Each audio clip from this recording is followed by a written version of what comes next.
அன்னைக்கு அன்றாடம் அபிஷேகம் அலங்காரம் புரிகின்ற சிறு தொண்டன் நான் தானம்மா. பொருளோடு புகழ் வேண்டும் மகனல்ல தாயே உன் அருள் வேண்டும் எனக்கென்றும் அது போதுமே.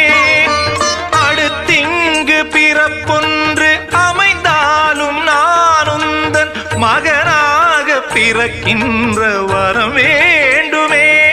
அதை நீயே தருவாயே.